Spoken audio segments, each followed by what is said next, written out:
안녕하십니까. 신의 한수의 신혜식입니다. 10월 3일 500만, 700만 말들이 많지만 말이죠. 일단 500만으로 치고 엄청난 인파가 모였습니다. 여러분들 그 힘이 대한민국을 바꾸고 있습니다. 그런데요, 또 모여야 되겠습니다. 10월 9일 내일입니다. 여러분들 다시 한번 모이셔서 대한민국을 지키는데 큰 힘 좀 보탰으면 좋겠습니다. 과유불급 대한민국을 지키는 책입니다. 지금 대한민국이 사회주의, 공산주의로 간다 걱정 많이 하시는 분들 계시는데요.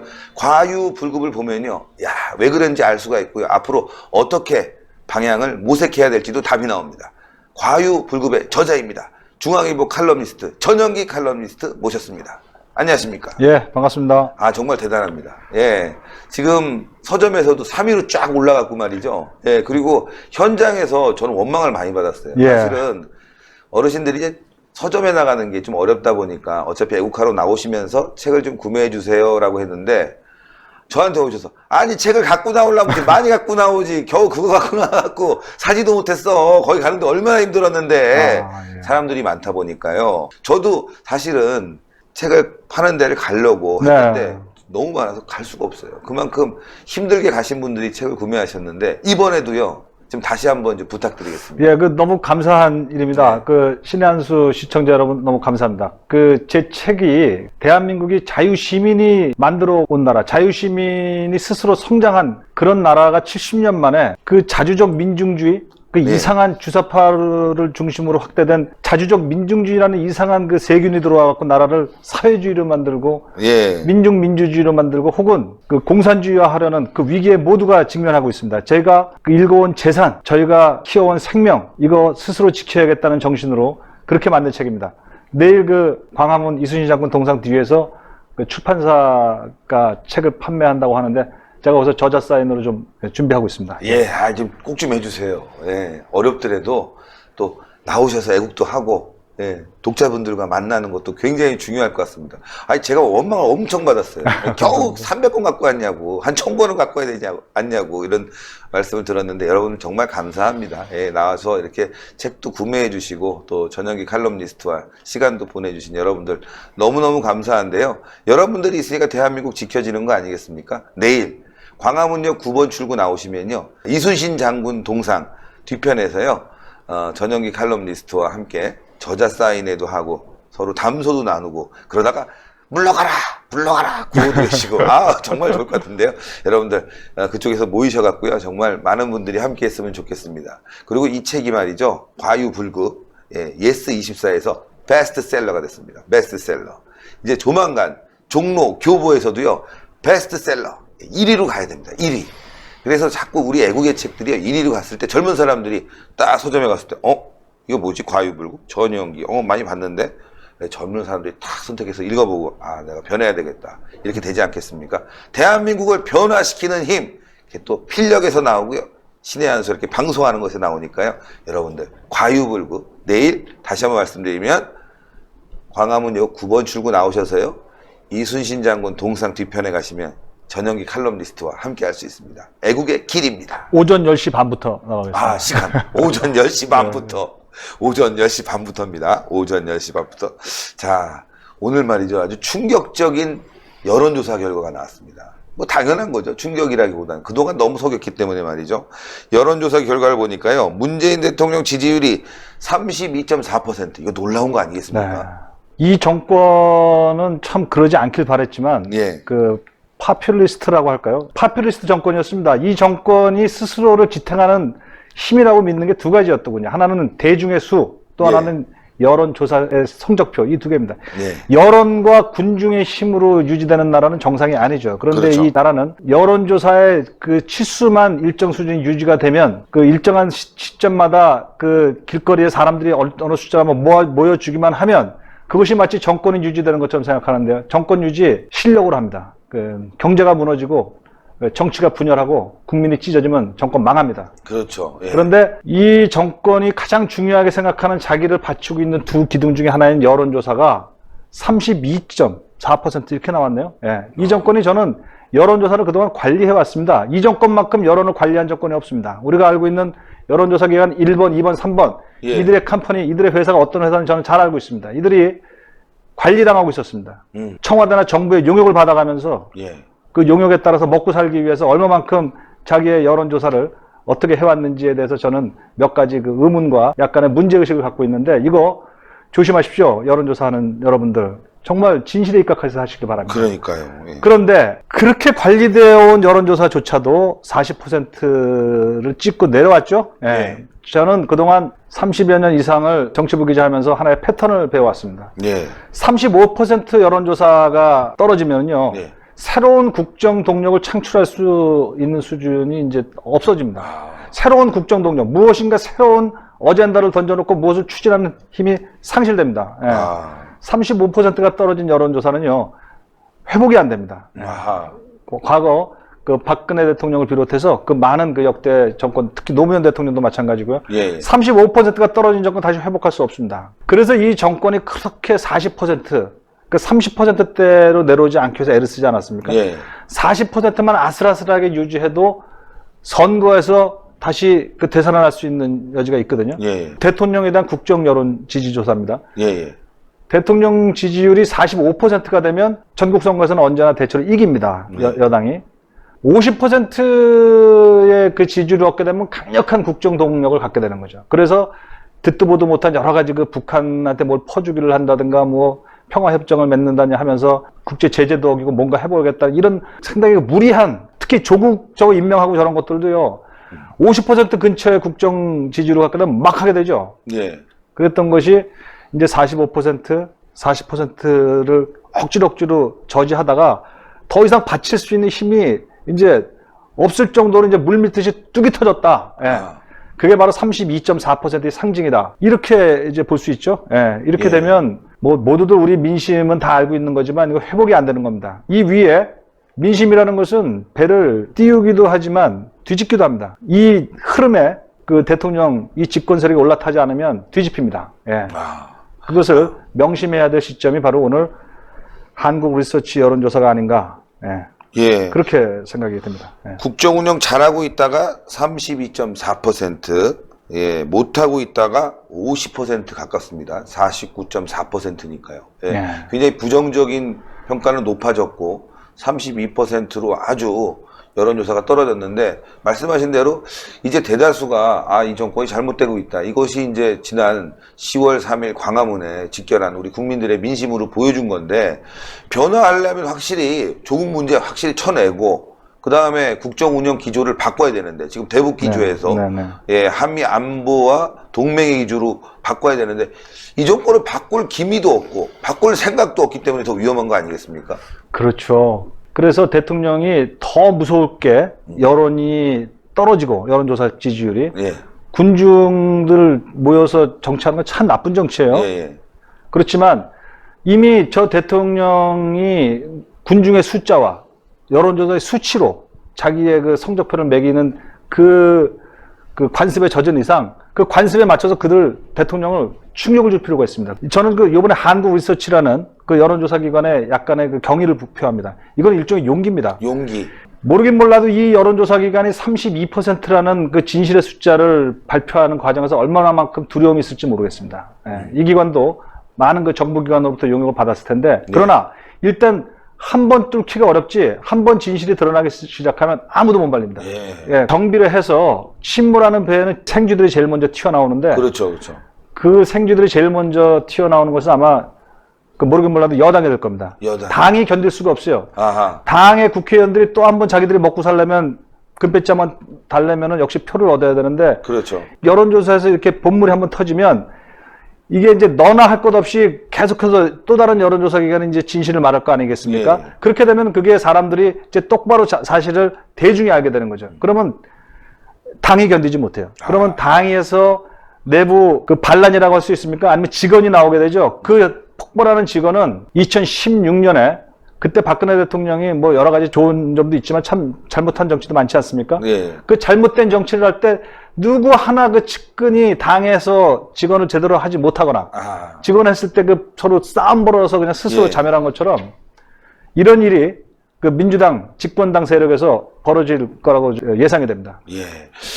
그런 일이 지금 보이진 않아도 표면적으로 밑에서 막 부글부글 하면서 뭔가 좀 돌출하려고 하는 것들이 보인다 이거죠. 좀 그렇게 해야 대통령이 정신을 차려요. 우리가 대통령이 정신을 차려서 6.29 선언 같이 옛날 전두환 대통령이 4.13 호원 조치라고 있습니다. 4.13 호원 조치. 우리가 직선제 개헌하지 않고 그대로 체육관 대선으로 가겠다. 대통령으로 가겠다. 이거를 전두환 대통령이 그 말을 87년 4.13에 그 말을 함으로써 나라가 완전히 뒤집어졌어요. 예. 배가 완전히 뒤집어졌습니다. 그래서 온 국민이 하나가 돼서 2달 반을 정말 피와 땀과 눈물로 이 넥타이 맨 직장인들이 처음으로 등장을 했습니다. 그 사람들이 나와서 2달 반 만에 전두환 정권이 국민 항복 선언을 했습니다. 예. 그게 6.29 선언입니다. 마찬가지로 조국이 8월 15일인가 뭐 그 근처에 지명이 됐잖아요. 예, 그렇죠. 그래서 여기까지 왔는데 이거 2달 반이면 끝납니다. 2달 반이면. 예, 이제 2달 반 얼마 안 남았어요. 전두환 대통령 같은 그 폭정 정치도 뒤집은 나라입니다. 예. 문재인 대통령님, 국민 항복하십시오. 국민한테 항복한 대통령이 성공합니다. 왜냐? 그거 기억나십니까, 대표님? 6.29 선언을 해가지고 전두환 대통령이 왕창 국민 항복 선언을 해가지고 온 국민이 축제 분위기가 됐지 않습니까? 네네. 민주주의의 승리를 외쳤잖아요. 이건 일종의 현재 야당에 대한 경고이기도 한데 그러고 나서 정권 재창출을 누가 했습니까? 87년에. 그래도 노태우가 했죠. 예. 예. 벼랑 끝에서 승부를 건 사람한테는요, 어떻게 되는지 아무도 모르는 겁니다. 예. 그 문재인 대통령이 제가 보기에는 아주 거짓 신화에 사로잡혀 있어요. 어떻습니까? 조국이 무너지면 나도 무너져. 조국을 쫓아내면 나까지 쫓겨나. 이거 문재인 대통령님 거짓 신화입니다. 거짓말입니다. 거짓말. 거짓말에서 벗어나십시오. 대통령께서 가장 싫어하는 전두환 대통령도요, 6.29 선언이라는 국민 항복을 했어요. 그러고선 정권 재창출을 했어요. 그렇게 자기를 버리면 권력은 오히려 국민들이 용서를 해줍니다. 예. 문재인 대통령 그동안 2년 반 동안 못했으면 앞으로 2년 반 잘하시면 되잖아요. 지금까지 했던 것 중에서 제일 못한 거 조국 쫓아내십시오. 그러면 우리 국민은요, 오만하는 걸 싫어하지 반성하는 대통령 좋아합니다. 그러므로 문재인 대통령께서 그렇게 하면, 조국을 버리면 대통령은 사십니다. 그거 반드시 믿으십시오. 대한민국 70년 정치의 철칙입니다. 예. 예. 이 말씀을 드리고 싶습니다. 그러네요.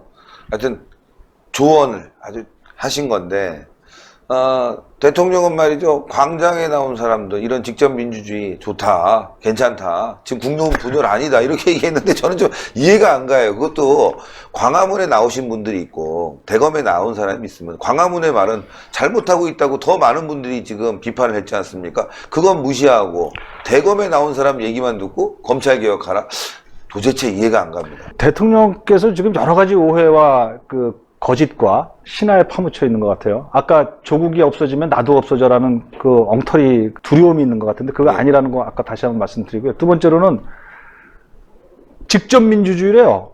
그 대중들이 길거리에 몰려 나와서 서로 그 뭐 자기 정치적 의사 표시를 하는 것이 직접 민주주의니까 좋다 이렇게 얘기를 하시는데 어디서 정치 교육을 받으셨는지 정말 걱정됩니다. 제가 말씀드리죠. 직접 민주주의는요, 대통령이 정치를 잘못했을 때 저항하는 국민들이 길거리에 나서는 것을 직접 민주주의라고 합니다. 광화문에 100만인지 150만 명인지 그분들은요, 대통령이 정치를 잘못해서 도저히 조국을 수호하겠다면서 하는 검찰 개혁이 웃겨서 예. 우리를 무슨 개나 무슨 양으로 보느냐라는 개돼지로 보느냐. 그런 그 저항에 나온 그들은 직접 민주주의 맞습니다. 예. 저항 민주주의예요. 다만 서초동에 모여갖고 조국을 살리겠다, 대통령을 지키겠다 이래서 나온 사람들은 그거 직접 민주주의 아닙니다. 아주 쉬운 말로 어용 집회라고 해요. 어용 집회, 관변 집회. 관변 집회, 관제 집회. 옛날에 또 얘기할까요? 이승만 대통령 때 우마 집회라 그러던가 그랬어요. 말처럼 소처럼 끌고 나와가지고 동원된 집단들이 나와가지고 막 관제 데모 해가지고 민주주의 야당들 비판하고 몰아붙였던 거 있지 않습니까? 그러네요, 진짜. 이게 옛날에는 우마. 말과 소를 또 이제 비유를 했는데 지금은 뭐 개나 양 비교해죠. 자꾸 돼지라 그러십니까? 개돼지 집회. 그런데 뭐 서초동에 있는 사람 나온 분들은 이제 사람들이죠. 짐승이 절대로 아닌 거고. 네. 그런데 말이죠. 그분들은요, 어용 집회일 뿐입니다. 그분들 이거 말이죠. 잘 하셔야 돼요. 권력이 동원하는 대중들은요, 파시스트입니다. 권력이 동원하는 군중들은요, 파쇼의 조짐을 보이는 겁니다. 그게 나치고요, 베네수엘라 사회주의고요, 그리고 저 북한의 김정은이가 능라도 공원에 평양 군중 15만 명씩 모여가지고 흥분시키는 맞아요. 그런 게 바로 파쇼 군중 동원 집회입니다. 그거는 직접 민주주의가 아니거든요. 그 어디다가 그 대통령이 잘못해서 그 정치 시스템의 중심이 잘못돼서 거기에 저항하는 성스러운 국민들의 모임을 무슨 낮춰보고 말이죠. 예? 그러니까요. 자기들이 동원돼서 세상에 무슨 개혁을 하자는데, 예? 아니 세상에 개혁을 하자면서 난 특정인을 살리자는 개혁 처음 봐요. 그러니까요. 아니 우리가 나라를 잘 살게 하려고 그 형사 소추제도 이거를 잘 하게 하려고 그러려고 검찰 개혁하는 거지 무슨 조국 살리려고 개혁합니까? 세상에 그런 게 어디 있어요 도대체? 그러니까요. 김정은 시대입니까? 김정은 살리려고 개혁하려면 거기서 그렇게 하세요. 맞잖아요. 어떻게 조국을 살리기 위해서 개혁을 한답니까? 이해가 안 되네요, 진짜. 그 서초동 집회 구호 기억나시죠? 예. 조국 조국 수호 검찰 개혁이래. 조국을 수호하기 위해서 검찰을 개혁하래요. 미남보호도 있었어요. 그러면은요. 어이가 없어서 진짜. 아니 검찰 개혁은 해야죠. 그런데 네. 조국을 수호하기 위해서 검찰을 개혁해? 이거 무슨 말도 안 되죠. 검찰 개악입니다. 계약. 예. 차라리 윤석열 총장 검찰 개혁 제대로 하더만 요새. 예. 예, 아주 잘해요. 윤석열 총장 말씀하셨으니까 지금 잘하고 있다 또 여론조사에 나왔어요. 윤석열은 잘하고 있다. 지금 여론조사에 의하면 현 정권은 못하고 있다. 윤석열은 잘하고 있다. 이렇게 지금 여론조사에 나왔는데 지금 검찰의 이 조국 수사 방향 어떻게 보십니까? 그 윤석열은 마치 뭐와 같으냐 하면 옛날 우리 동화에 보면 우리 아이들을 살리기 위해서 그 엄마가 떡을 이렇게 들고 가다가 호랑이가 나타나서 잡아먹는다 네. 그러면 야 떡 하나 주면 안 잡아먹지 좀 잡아주고 다 주고 나서 애들한테 자꾸 뭘 먹이러 가야 되지 않겠습니까? 네. 밤중에. 근데 나중에 다 없어졌어. 없어졌어요. 이제 네 팔다리를 먹어야겠다. 그러니까 팔 떼어주고 몸 떼어주고 다리 떼어주고 그러면서도 결국은 아이에게 밥을 먹이려는 거 있지 않습니까? 예. 지금 검찰의 매우 이성적인 그 증거에 의한 수사를 이렇게 이제 동화로 연결시키는 건 좀 감성적인 면이 없지 않지만 제가 오죽하면 그러겠습니까? 네. 지금 윤석열은요 자기 팔 다리 다 떼어가면서 자기 검찰 개혁을 다 스스로 해 나가면서 마지막 하는 심장을 가지고 그 범죄 혐의를 분명히 밝히겠다는 일념으로 나아가고 있다. 저는 그렇게 관찰이 되거든요. 예. 예, 그래서 검찰 개혁도 윤석열은 더 잘하고 있고 자기 팔다리 다 제거하면서 말이죠. 그리고 그러면서도 범죄 피의자를 증거와 사실과 법리로서는 조금도 놓치지 않겠다는 그런 차근차근한 수사를 아주 믿음직하게 진행하고 있어서 예. 저는 뭐 윤석열 개인은 잘 모릅니다만 그를 지지해 줘야 됩니다. 예, 그렇죠. 그래야 이 나라의 정의가 언필증 살아나는 것이죠. 자기를 위해서 개혁을 한다는 피의자가 자기를 위해서 수사를 방해하려는 그런 개혁은 세상에 없는 개혁입니다. 제가 누누이 말씀드리지만 이거는 좌우의 싸움이 아닙니다. 진파와 위파의 싸움, 진실과 거짓의 싸움, 피의자와 피의자의 혐의를 확인하려는 싸움, 이 싸움의 더도 덜도 아닙니다. 거기다가 그 자리에 수사를 방해하기 위한 권력을 얹혀놨으니 이건 뭐 어떻게 말을 할 수가 없는 거죠. 예. 어이가 없는 상황이다. 예. 화나는 상황이다. 그래서 말이죠. 10월 9일 내일 모입니다. 내일 어떻게 준비해야 될까요?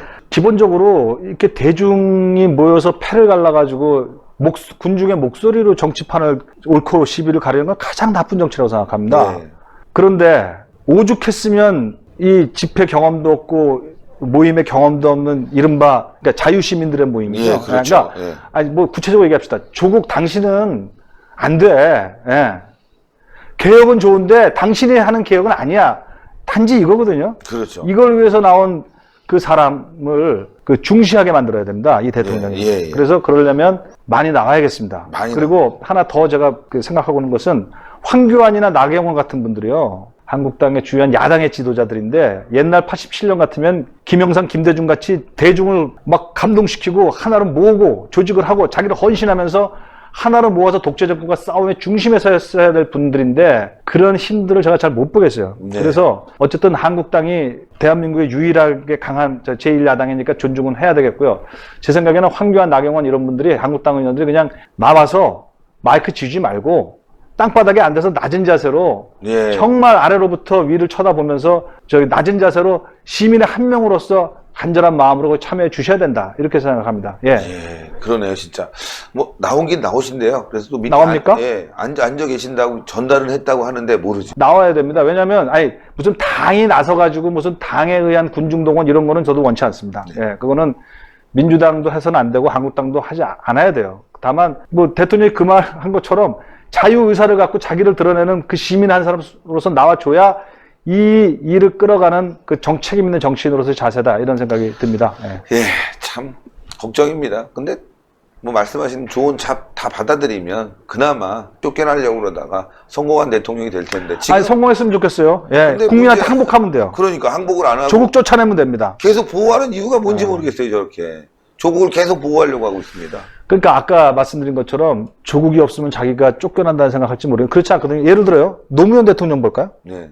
노무현 대통령은 집권 1년 차에 지금 보니까 노무현 대통령이 문재인 대통령에 비하면 성군입니다.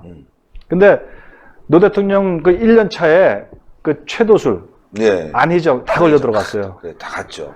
1년도 안 된 상태에서. 예. 그래서 이걸 가지고 노무현 대통령이 그 문재인 수석을 불렀답니다. 예. 민정수석. 그때 민정수석 맞죠.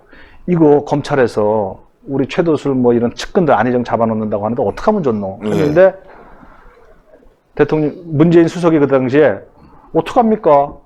죄를 졌으면 할 수 없죠. 이랬다는 거예요. 대통령은 그 말에 따라서 할 수 없다. 깜빵 가라 이랬던 거예요. 그러면서 대통령은 스스로 얼마나 마음을 끓였는지 모르는 것이죠. 그렇죠, 그렇죠. 자, 문재인 대통령이 존경한다는 노무현 대통령만큼만 했어요. 노무현 대통령은 정말 그게 아파서 내 측근이 저렇게 범죄를 저질렀으니 내가 책임이 없다 할 수 없고 그 가슴을 아파해가지고 결국은 그 1년도 안 돼가지고 자기 신임 투표를 하겠다고 하지 않았습니까?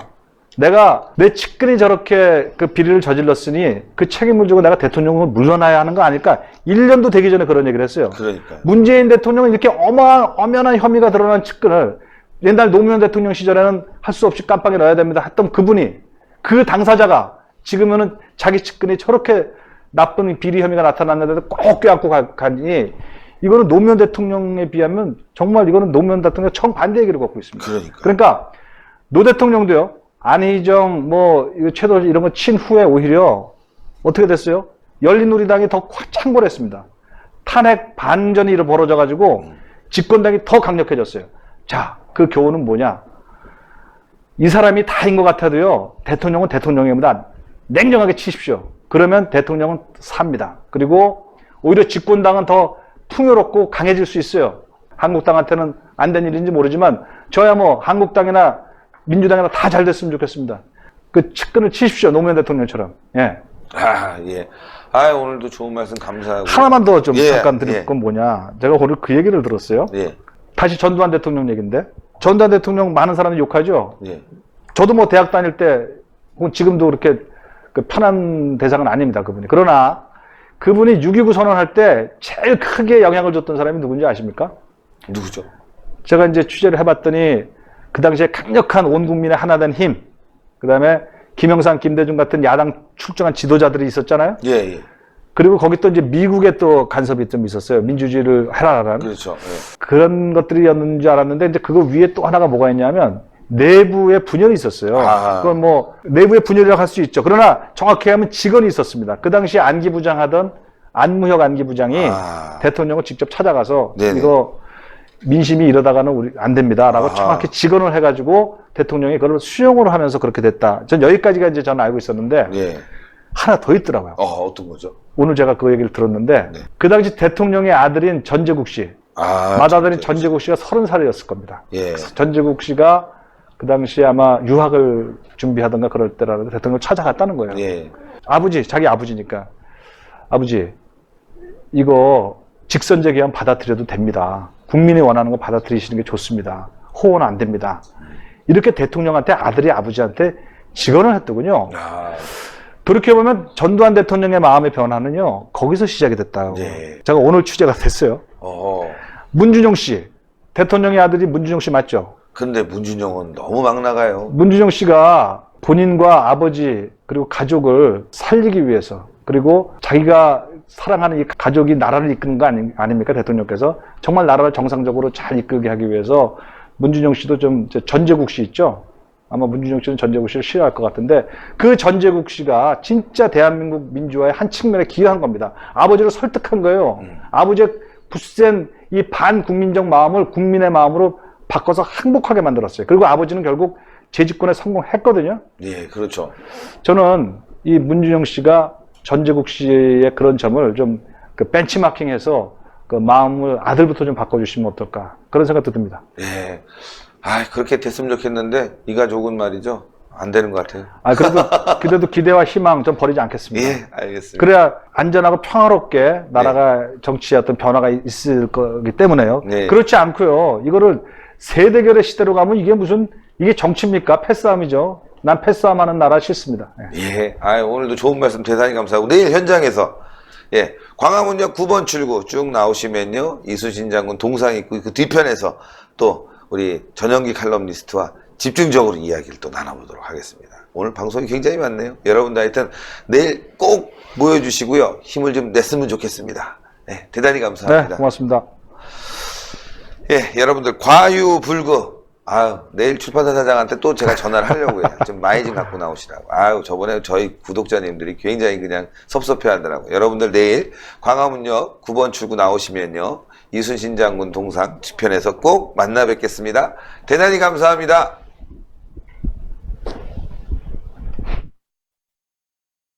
신의 한 수의 구독, 좋아요 버튼을 눌러주세요.